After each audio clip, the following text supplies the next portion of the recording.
Igenekerezo rya 10 z'ukwezi kw'icumi umwaka wa 2020 ni umunsi udasanzwe mu rugo rwa Alain Olivier Niyungeko benshi batazira Mutombora, umumenyereza w'intamba mu rugamba, ndetse na Joseline Kigeme, umwe mu bakobwa yashimwe ndetse akagomwa umutima we ukamwerekeza kuri Alain Olivier Niyungeko Mutombora ku myaka 50.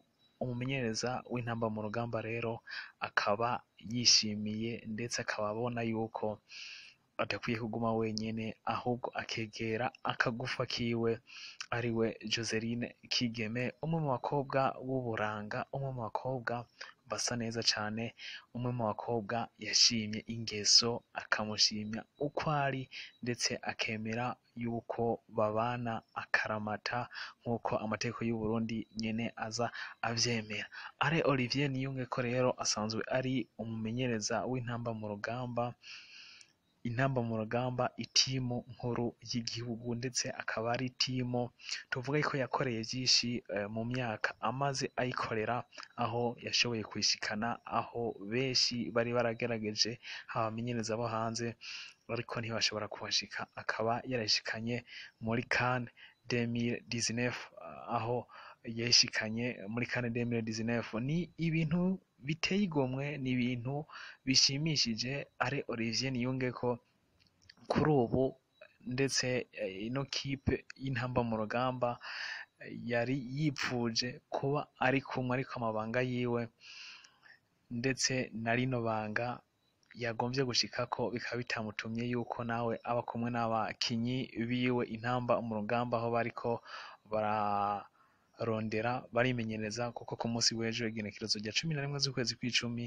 bazokinira urukino rwa kivandimwe hamwe n'igihugu ca Tanzania. Alain Olivier Niyungeko rero ku myaka 50 nk'uko nakubwiye akaba ariho yubatse ubwiwe. Hari haciye iminsi mikeya, amezi indwi kw'igenekerezo rya mbere z'ukwezi kwa gatatu uno mwaka wa 2020, aho Alain Olivier Niyungeko yasezerana imbere y'amategeko none umufasha wiwe Joseline Kigeme, basezerana imbere y'amategeko y'ukubana nk'umugore n'umugabo, bakabana akaramata imbere y'amategeko. Ariko no munsi w'igenekerezo rya 10 z'ukwezi kw'icumi umwaka wa 2020 Alain Olivier Niyungeko yabashimwe ataziye ndetse muzi ku izina rya Mutombora, akaba ariho yabigaragaje imbere y'Imana, imbere y'abantu ndetse n'imbere y'amategeko nyene, kuko ivyo Imana iba irakuriye n'amategeko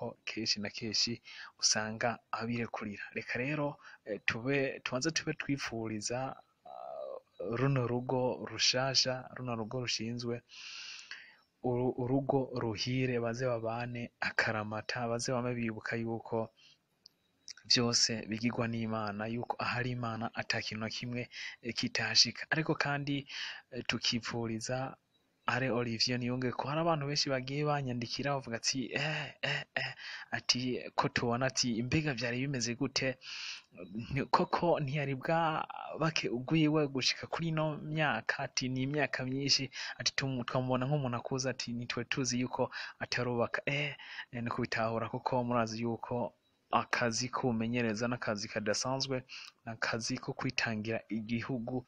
Yego nawe yarakitangiye nyene, biba ngombwa ko abanza kurindira hanyuma agacagura akagufa kiwe, ariko kandi agakorera n'igihugu.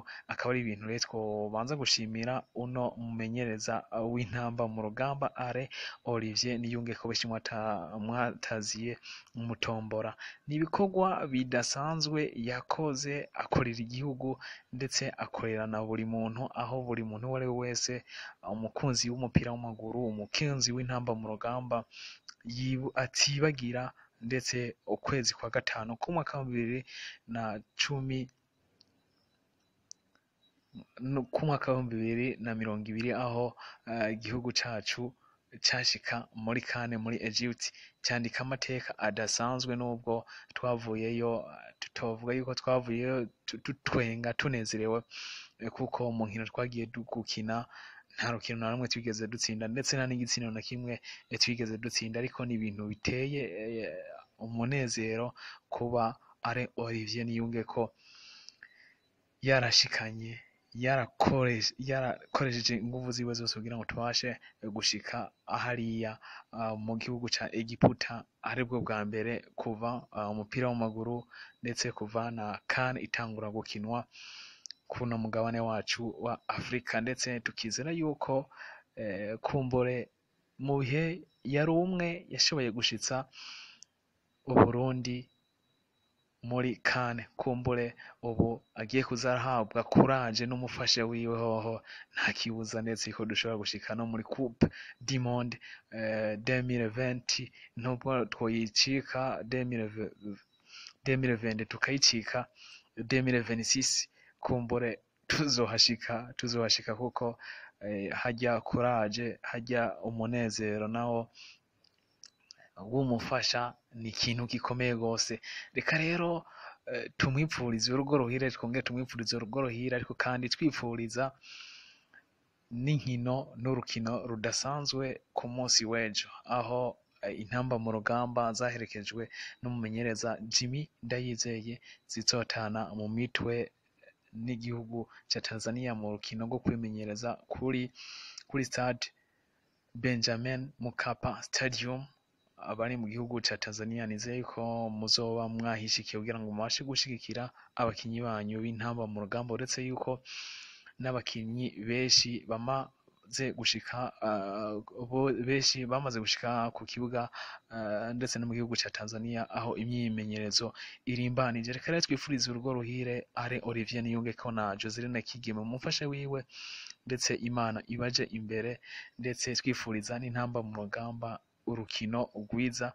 Abantu mutazoshobora gushika hiyo, urukino ruzoshobora guca kuri Azam TV. Azam TV ni televiziyo yerekana ibintu vy'imipira mu gihugu ca Tanzania, benshi ndazi ko musanzwe mwifise, abatayifise namwe mukazokwegera ahantu ziri iyo channel kugira ngo mubashe kwirabira, ndetse mubashe gufanya n'abakinyi bacu intamba mu rugamba. Nizeye ko mwabashe kuryoherwa namwe n'amakuru y'ijyanye n'ino tukuba tugenda tubahereza kugira ngo mubashe kuba mumenya utugenda tuvugwa ijya n'ino. Hano ni kuri Ivyacu TV, subscribe kuri channel YouTube yanyu.